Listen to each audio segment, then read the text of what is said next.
కోరుచున్నాము.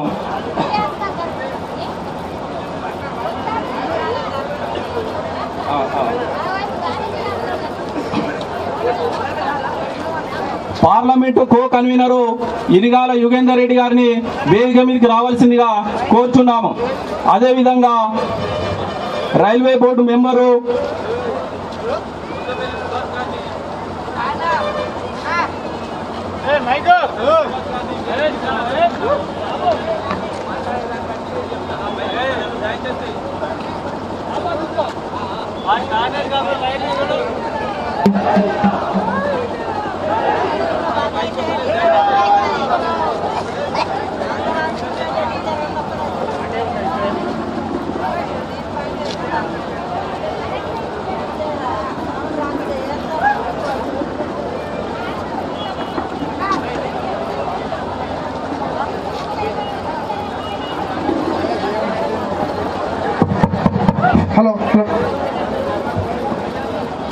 మునుగోడు ప్రభారి చిలుక విజయరావు గారిని వేదిక మీదకి రావాల్సిందిగా కోరుచున్నాము. అదేవిధంగా station Ghanpur assembly convener Ailoni Anjireddy గారిని వేదిక మీదకి రావాల్సిందిగా కోరుచున్నాము. రాష్ట్ర కార్యవర్గ సభ్యులు పరకాల ప్రభారి ఉడుగుల రమేష్ గారిని వేదిక మీదకి రావాల్సిందిగా కోరుచున్నాము. అదేవిధంగా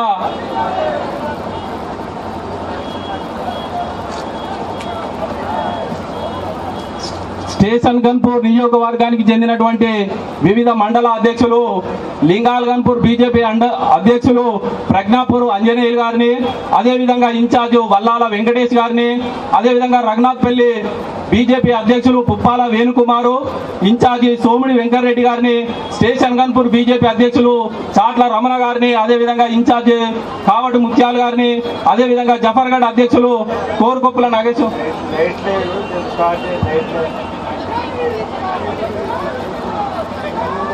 జఫర్గఢ్ అధ్యక్షులు కోరుకొప్పుల నాగేశ్, అదేవిధంగా ఇన్ఛార్జి గట్టు కృష్ణ గారు, చిల్పూరు బీజేపీ అధ్యక్షులు గంటే ఉపేందర్ యాదవ్ గారు, ఇన్ఛార్జి గొరిగ సంపత్ గారు, ధర్మసాగర్ బీజేపీ అధ్యక్షులు గంగిడి శ్రీనివాసరెడ్డి గారు, ఇన్ఛార్జి తోకల సంపత్ రెడ్డి గారు, రాజేశ్వరరావు గారు, మాజీ మంత్రివర్యులు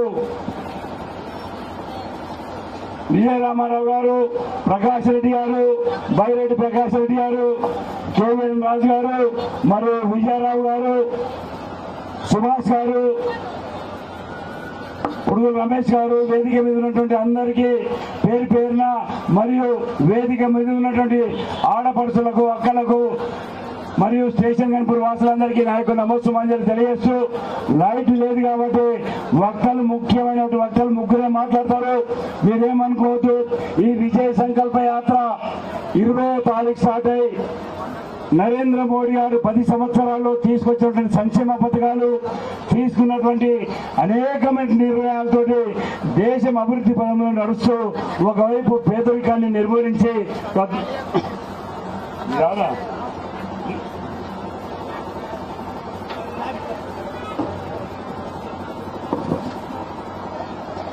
విజయ్ సంకల్ప యాత్ర ద్వారా ప్రజలను సమాయత్తం చేసి ముచ్చటగా 3వసారి నరేంద్ర మోడీ గారిని ప్రధానమంత్రి చేసి తద్వారా భారతదేశాన్ని విశ్వ గురువుగా తీర్చిదిద్ది ప్రపంచాల్లో అభివృద్ధి చెందిన దేశంగా తీర్చిదిద్దాలన్నదే ఈ విజయ్ సంకల్ప యాత్ర. దీని ద్వారా ప్రజలకు ఏదైతే నరేంద్ర మోడీ గారు తీసుకొచ్చినటువంటి అనేక సంక్షేమ పథకాలు, ప్రధానమంత్రి ఆవాస్ యోజన అని 5 కోట్ల మందికి ఇప్పటికే ఈ భారతదేశంలో ఇల్లు ఇవ్వడం జరిగింది. ప్రధానమంత్రి ఆయుష్మాన్ భారత్ పేరు మీద ప్రతి పేదవాడికి ఇప్పటి వరకు 5 లక్షల రూపాయల బీమా పథకం ఇచ్చిండ్రు.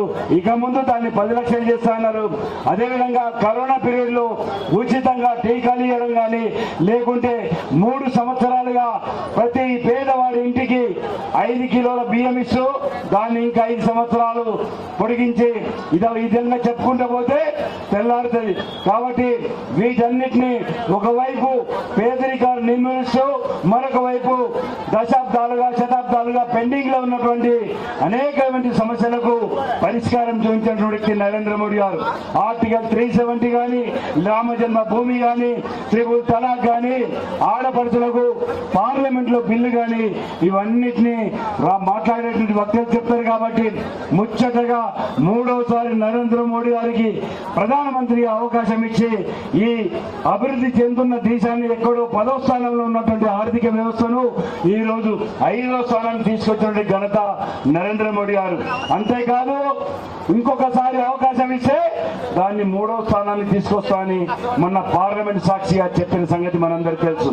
అంతేకాదు ఇంకొకటే విషయం చెప్తా, నరేంద్ర మోడీ గారు దాయాది దేశం కయ్యానికి కాల్దూరి ఇక్కడ ఎక్కడ చూసినా బాంబు మూతలు మోగిస్తున్నటువంటి కాంగ్రెస్ ప్రభుత్వంలో ఈ రోజు ఒక్క దాయాది దేశం ముడుచుకొని కూర్చొని నరేంద్ర మోడీ గారి నాయకత్వాన్ని భయపడుతున్నటువంటి సంగతి మనందరికీ తెలుసు.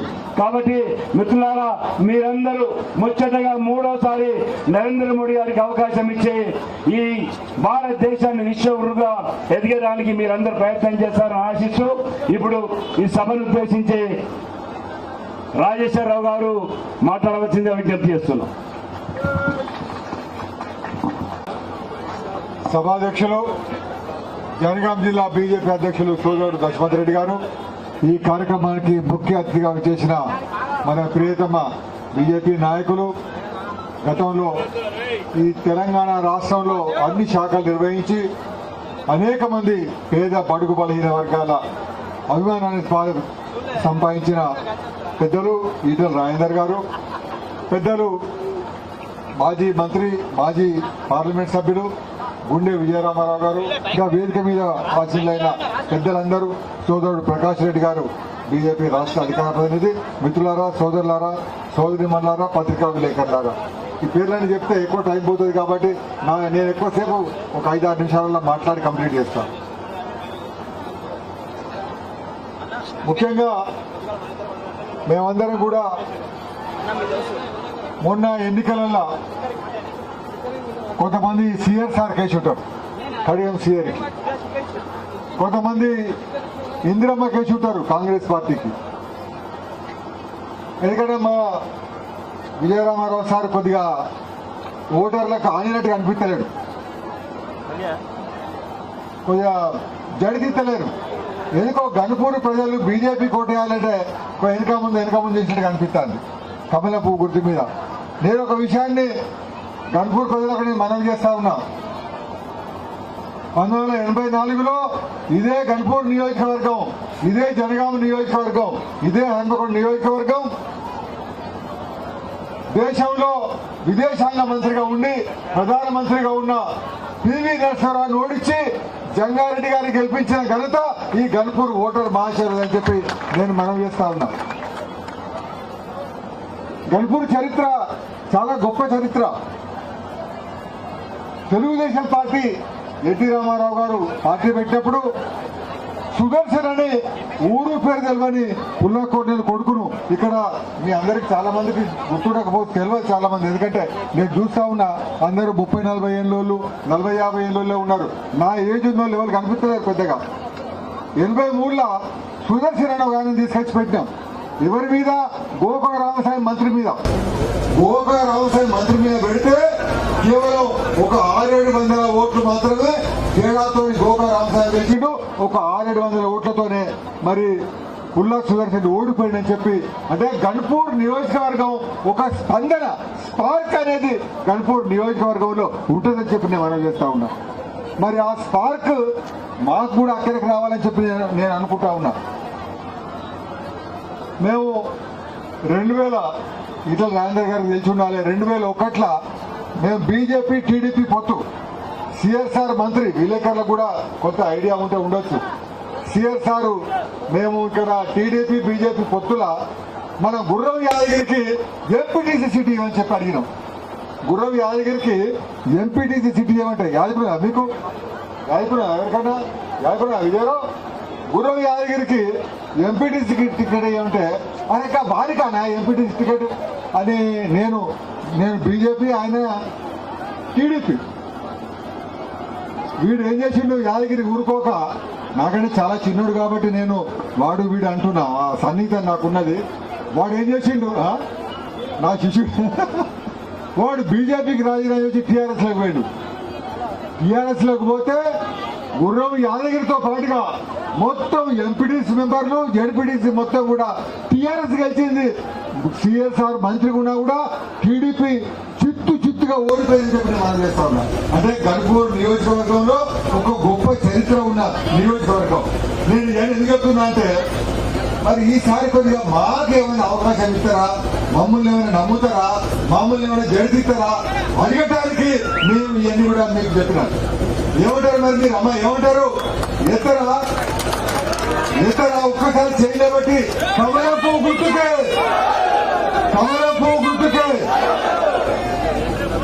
నేను ఒకటే విషయం మనం చేస్తా ఉన్నా. మొన్న అసెంబ్లీ ఓట్లయినాయి.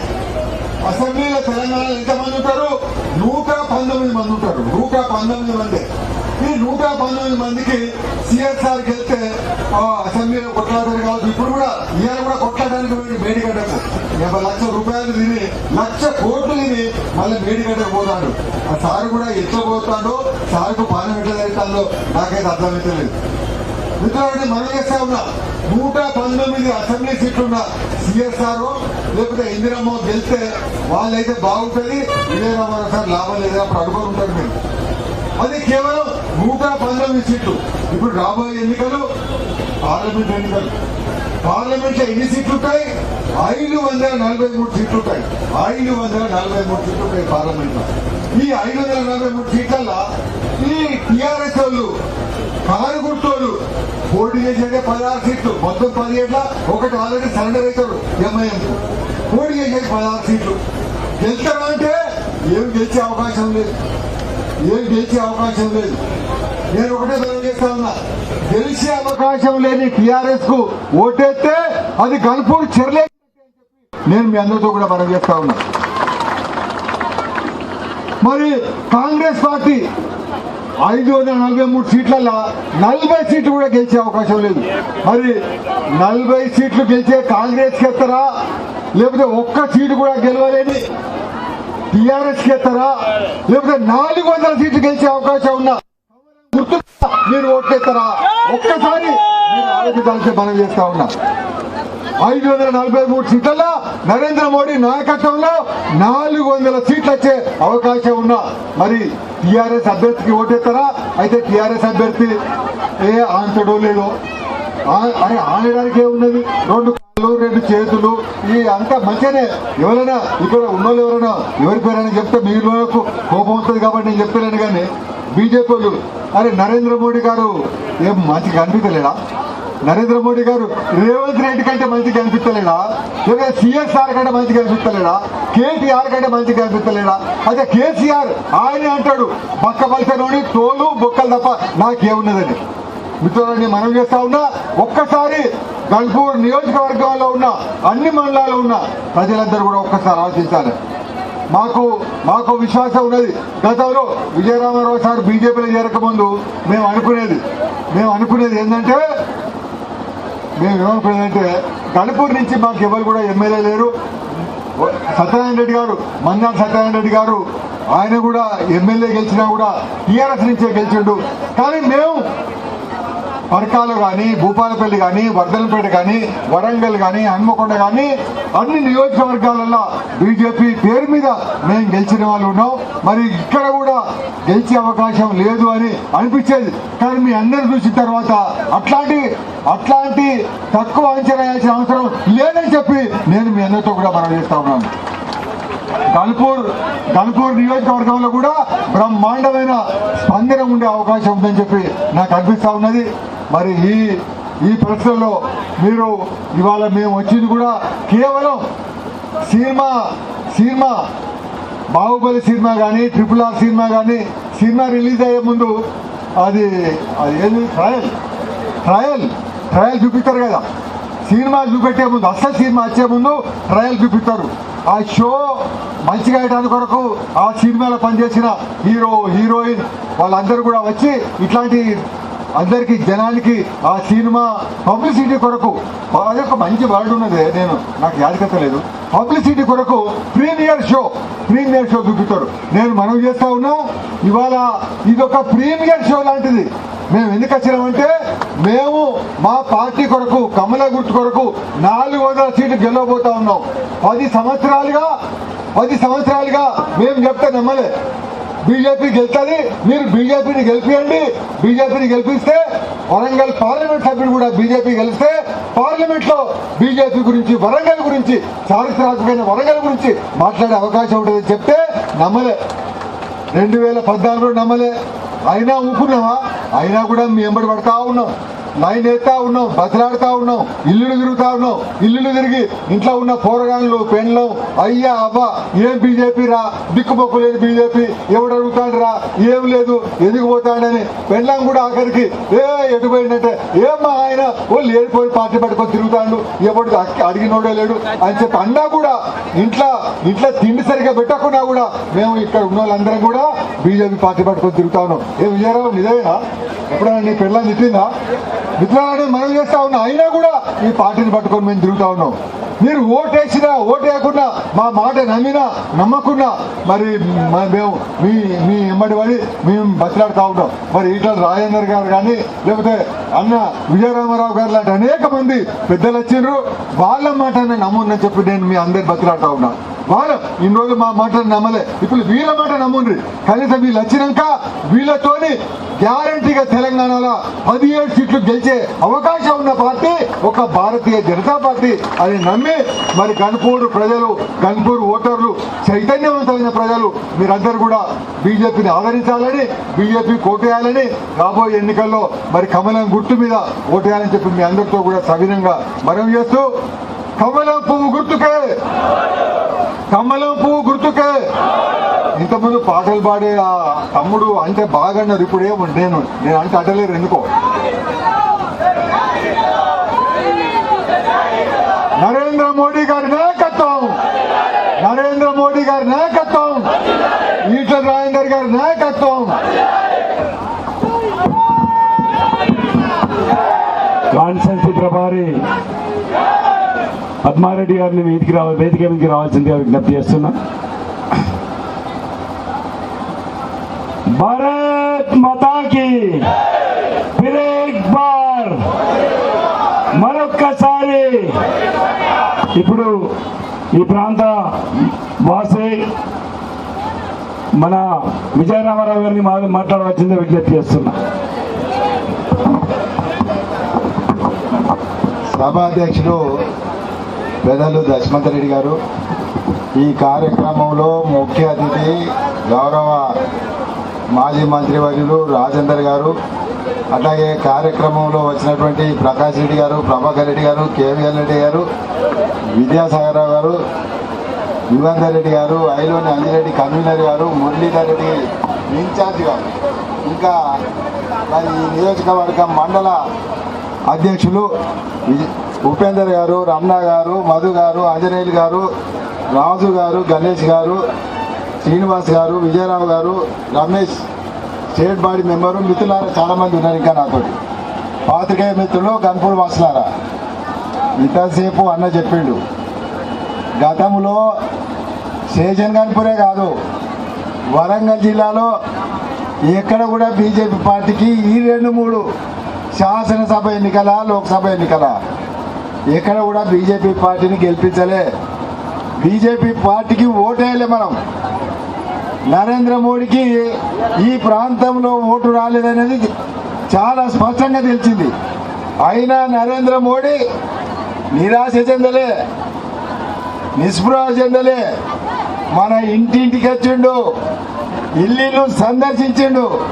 టీవీల ద్వారా అన్నిళ్లలో నరేంద్ర మోడీ ఏం చూసిండంటే ఈ ఇంట్లో బాత్రూమ్ లేదు, ఈ ఇంట్లో గ్యాస్ స్టవ్ లేదు, ఈ ఇంట్లో నిజంగా నల్లా లేదు, మరి ఇంట్లో నివాసయోగ్యమైన ఇల్లుగా లేదనేది నరేంద్ర మోడీ మరి నిజంగా ఢిల్లీలో ప్రధానమంత్రి ఉన్న గ్రామాలలో మారుమూల ప్రాంతంలో ఏం జరిగిందో పేదల కోసం కనీసం మౌలిక సదుపాయాల కల్పన కొరకు మరి నరేంద్ర మోడీ అనేక కార్యక్రమాలు చేపట్టిన సంగతి మరి మనందరికీ తెలియదు కాదు. అయితే అణగారిన వర్గాల కొరకు ఈ ప్రాంతంలోన దేశవ్యాప్తంగా పిఎం జన్ ధన్ యోజన ఇంతకుముందు గతంలో పేదవాళ్లకు బ్యాంకులలో బ్యాంకింగ్ వ్యవహారాలు చేసేందుకు వారికి బ్యాంక్ అకౌంట్ కూడా లేదు. మరి నరేంద్ర మోడీ వచ్చిన తర్వాత దాదాపు 50 కోట్ల మందికి బ్యాంకులలో జీరో బ్యాలెన్స్, ఏమి డిపాజిట్ లేకుండా మరి అందరికి కూడా బ్యాంక్ అకౌంట్ తెరిచినాడు. సురక్ష బీమా యోజన కింద ప్రమాద బీమా, పిఎం జీవన జ్యోతి బీమా, అటల్ పెన్షన్ యోజన, సీఎం స్వానిధి యోజన, ఆయుష్మాన్ భారత్ అనేక స్కీములు ఇంటింటికి వచ్చినాయి. నరేంద్ర మోడీ ఊకోలే, ఓటేయలేదు, మమ్మల్ని గెలిపించలేదు అనుకోలే. కానీ ప్రధానమంత్రిగా తన విద్యుక్త ధర్మాన్ని ఒక అంకిత భావంతో నిజాయితీతో తెలంగాణ వ్యాప్తంగా మరి మనం చూసినాము. మనకు కోవిడ్ కరోనా పెద్ద మహమ్మారి దేశవ్యాప్తంగా గ్రామాలు మింగుతున్న సందర్భంగా శవాలైనారు. బయట శవాలను కాల్చేసే ముందుకు రాని సంఘటనలు అనేకం చూసినాము. నరేంద్ర మోడీ ధైర్యంగా ఈ దేశంలో ఉన్న ప్రజల ప్రాణగండాలు కాపాడిన ప్రధానమంత్రి కోవిడ్ వ్యాక్సిన్ తెచ్చిండు, మనందరికీ 3 డోసులు ఇచ్చిండు, మన ప్రాణాలను కాపాడిండు, మనకు కోవిడ్ సందర్భంగా డబ్బులు ఇచ్చిండు, కోవిడ్ సందర్భంగా కోవిడ్ తర్వాత బియ్యం ఇచ్చిండు. నిజంగా మనం అందరం కూడా నరేంద్ర మోడీ గారికి రుణపడి ఉన్న మనం నరేంద్ర మోడీకి ఏం చేయాలి, బీజేపీ పార్టీకి ఏం చేయాలి? మరి 2 సార్లు ఓటేయకున్న నరేంద్ర మోడీ ప్రధానమంత్రి అయిండు. మూడవసారి ప్రధానమంత్రి అయ్యేందుకైనా మనమందరం ఆయన అందించిన సేవల స్కీముల ఇవన్నీ చూసి మరి మనం ఓటేయాల్సిన రాజకీయ సామాజిక బాధ్యత మనందరిది. మరి పనిచేసిన ప్రధానమంత్రిని గెలిపించుకోవాలి. ఇక్కడ గ్రామ స్థాయిలోనే కాదు, దేశ స్థాయిలో మరి దేశ సమగ్రత, దేశ సమైక్యత, దేశ సార్వభౌమాధికారాన్ని కాపాడగలిగిన మరి ప్రధానమంత్రి ప్రపంచవ్యాప్తంగా ఈ దేశం యొక్క ప్రగతిని, ఈ దేశ కీర్తిని, మరి ఈ దేశంకు ఉన్నటువంటి నలుమూలల మరి వ్యాప్తి చెందినటువంటి నరేంద్ర మోడీ ఈ దేశంలో అనేక పెండింగ్ సమస్యలు నిజాయితీగా పరిస్థితి అసాధ్యమనే సుసాధ్యం చేశారు. మరి రేపు రాబోయే కాలంలో మూడోసారి నరేంద్ర మోడీ అధికారంలో తీసుకురావాల్సిన బాధ్యత మరి మనందరి పైన ఉంది. అనేక స్కీములు అందుకున్నాం, లబ్ధిదారులమైన మోడీ వల్ల మేలు జరిగిందని అంటున్నాం. నిన్న వేయలేదు ఓటు, రేపైతే వేస్తామని అనేక సందర్భాలలో చెప్తున్నారు. ఇది కార్యరూపం దాల్చాలి. మనం అందరం కూడా బీజేపీ పార్టీకి అండగా నరేంద్ర మోడీని మూడోసారి ప్రధానమంత్రి చేయడం వల్ల ఈ దేశంలో ఉన్న అన్ని సమస్యల పరిష్కారం, ఈ దేశంలో పేదరిక నిర్మూలన, నిరుద్యోగ సమస్య, ఈ దేశంలో ఉన్న అనేక సమస్యల పరిష్కారం నరేంద్ర మోడీ ద్వారానే జరుగుతుంది. కాబట్టి బీజేపీ పార్టీకి అండగా మనం అందరం ఉండాలి. ప్రధానమంత్రి మోడీ మూడోసారి అయ్యే అవకాశం కల్పించాల్సిన బాధ్యత మన అందరిపైన ఉందని ఈ సందర్భంగా మీకు మనవి చేస్తూ అవకాశాన్ని కల్పించడం ధన్యవాదాలు. భారత్ మాతాకి, భారత్ మాతాకి. ఇప్పుడు విజయ సంకల్ప యాత్ర ఎవరే భయ్ మధు ఈ ఫలితం కాదు మన ముఖ్య వారే మాట్లాడుతున్నారు ఇప్పుడు.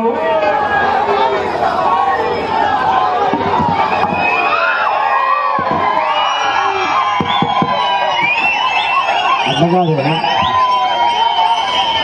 రాజేశ్వరరావు సార్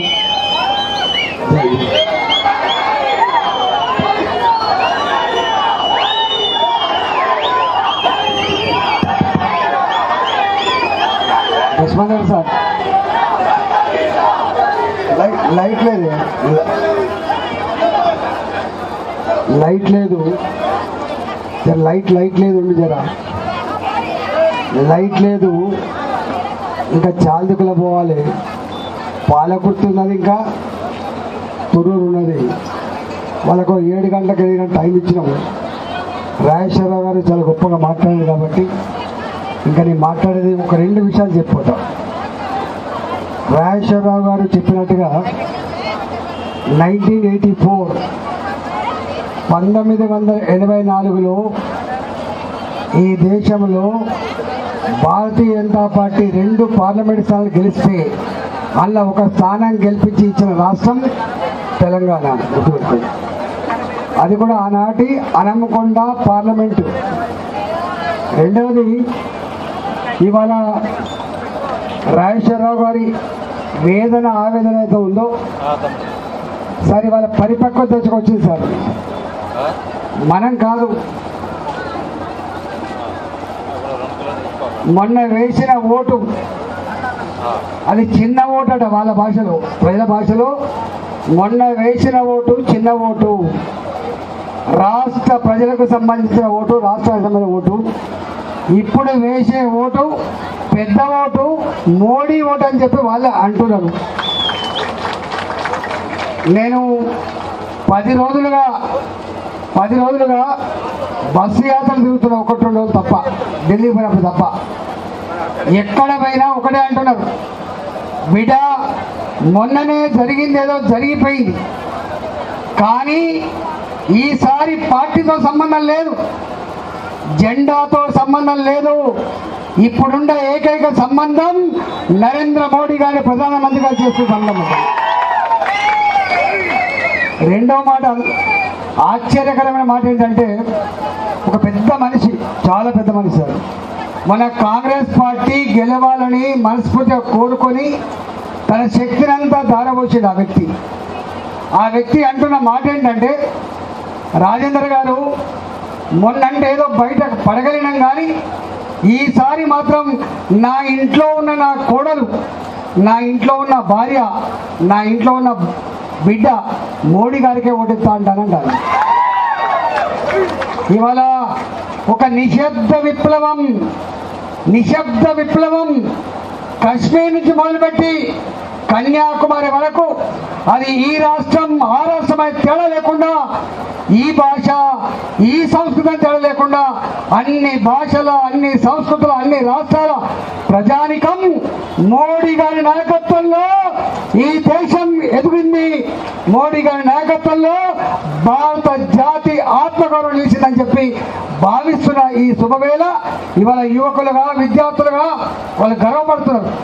నీ బిడ్డ అమెరికాలో ఉన్నా, నీ బిడ్డ లండన్లో ఉన్నా, నీ బిడ్డ ఇలా గల్ఫ్ కంట్రీలో ఉన్నా, భారతదేశం అంటే గల్లెగిరేసి బతికే స్థాయికి తెచ్చిండు నరేంద్ర మోడీ. ఒకనాడు ఒకే దేశం 2 చట్టాలు అమలవుతున్నటువంటి ఈ దేశంలో నా జమ్మూ అండ్ కాశ్మీర్ నా భారత్లో భాగమని 370 ఆర్టికల్ రద్దు చేసి అక్కడ కూడా భారత పతాకాన్ని శాశ్వతంగా ఎగిరేసినటువంటి బిడ్డ నరేంద్ర మోడీ. మీకు ఒక విషయం తెలవాలి, ఇవాళ గర్వపడే అంశం. ఒకనాడు పాకిస్తాన్ టెర్రరిస్టులు, బంగ్లాదేశ్, ఇవాళ అనేక చుట్టుపక్కల దేశాలు మన మీద కుట్రలు చేసిన సందర్భాలు, దాడులు చేసే సందర్భాలు ఉన్నాయి. కానీ వాళ్ళ భారత్ వైపు కన్నెత్తు చూడాలంటే ఒక్కొక్కడికి నేను చెప్పాల్సి లేదు, భయం వేస్తుంది. ఇవాళ భయం వేస్తుంది. అందుకే మొన్న ఒక డాక్టర్ చెప్పిండు, మీ దగ్గర ఒక డాక్టర్ చెప్తాడు, జమ్మూ అండ్ కాశ్మీర్లో ప్రతి నిత్యం మన సైనికులు బుల్లెట్ల గాయాలతో దవాఖానకు వస్తే ఆ రక్తం మడుగులలో గిలగిల కొట్టుకున్న సైనికులు చూసి బాధపడేది, వాళ్ళకు చికిత్స చేసేది.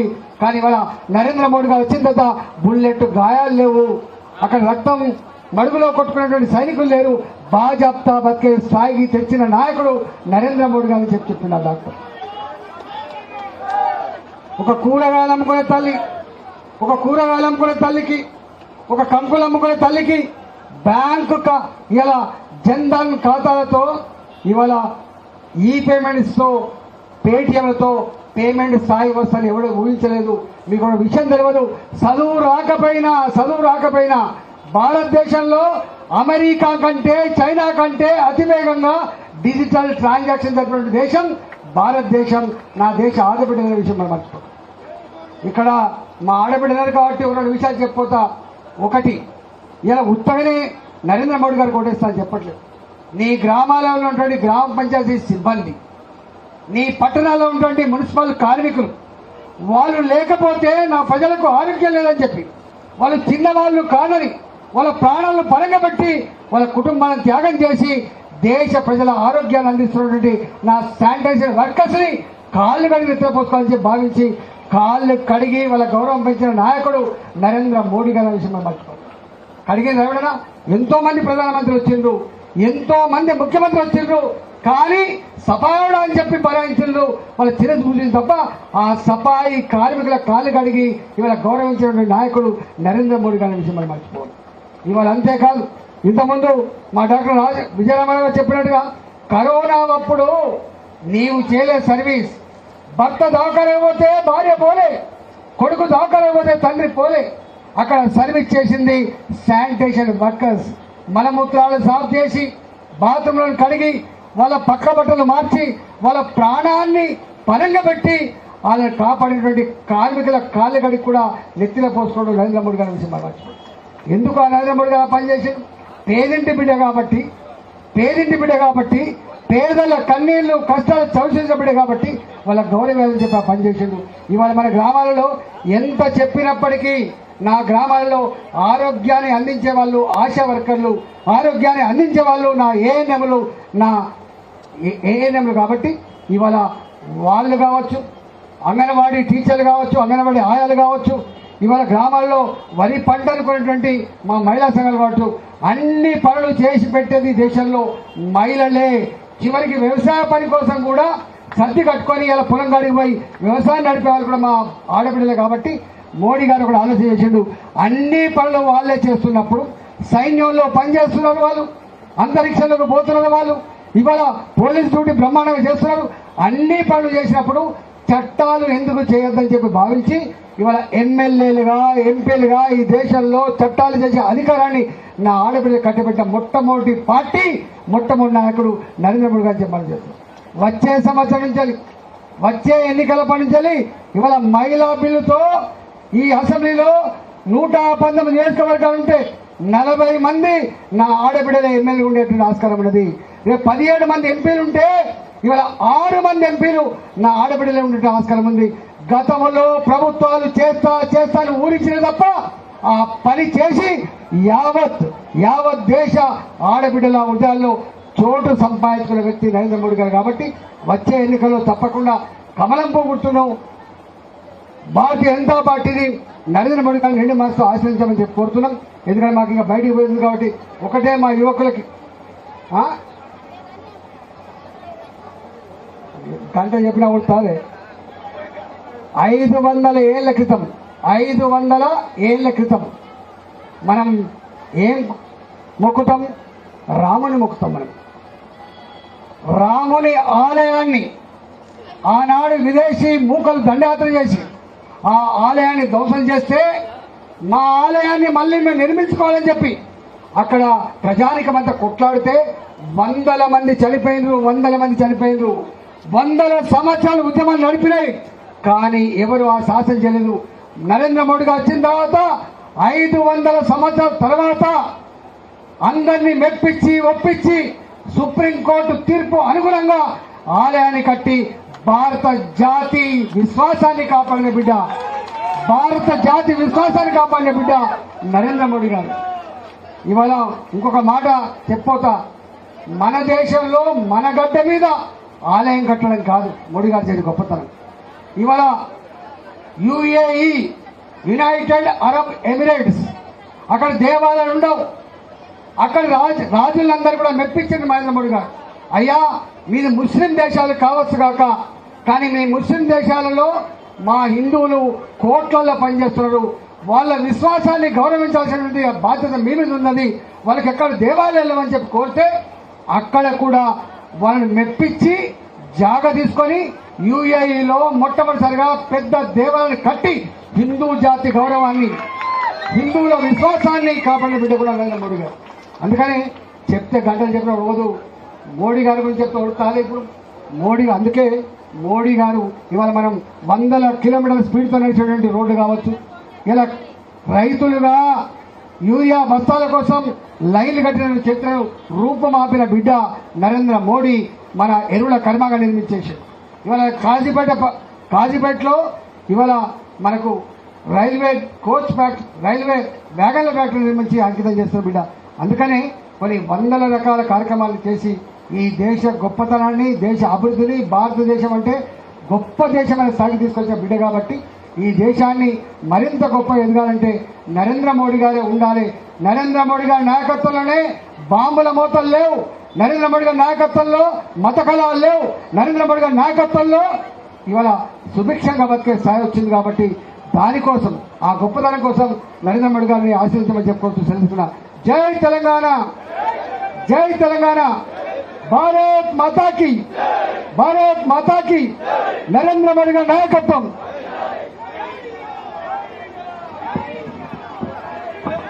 Thank you.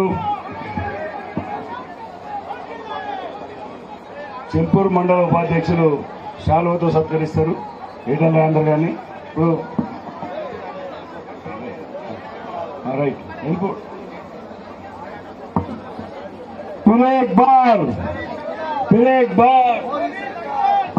మరొక్కసారి మోడీ సర్కార్, మరొక్కసారి మరొక్కసారి మరొక్కసారి మరొక్కసారి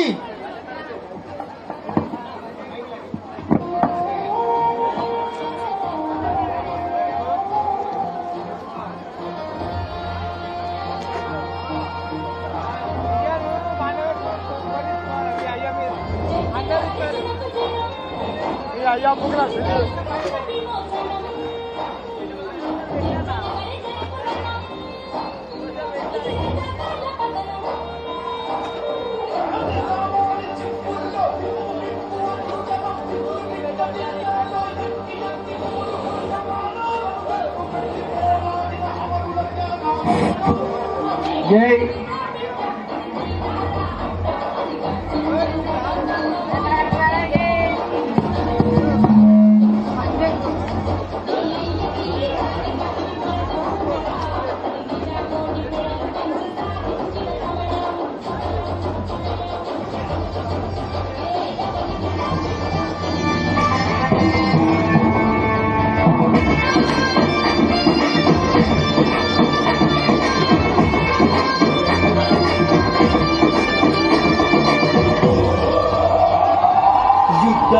ఇక మొదలైంది ఉద్యమ నేలనా, సిద్ధమీక ఆత్మగౌరవ పోరు సలుపుదామా, బిడ్డల రాజన్నతో ఇక చెండలెత్తుదామా, ప్రగాకోరుల దౌర్జన్యాన్ని గద్దెదించుదామా. యుద్ధం ఇక మొదలైంది ఉద్యమ నేలనా, సిద్ధమీక ఆత్మగౌరవ పోరు సలుపుదామా, బిడ్డల రాజన్నతో ఇక చెండలెత్తుదామా, ప్రగాకోరుల దౌర్జన్యాన్ని గద్దెదించుదామా.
మొదలైంది ఉద్యమ నేలనా సిద్ధమై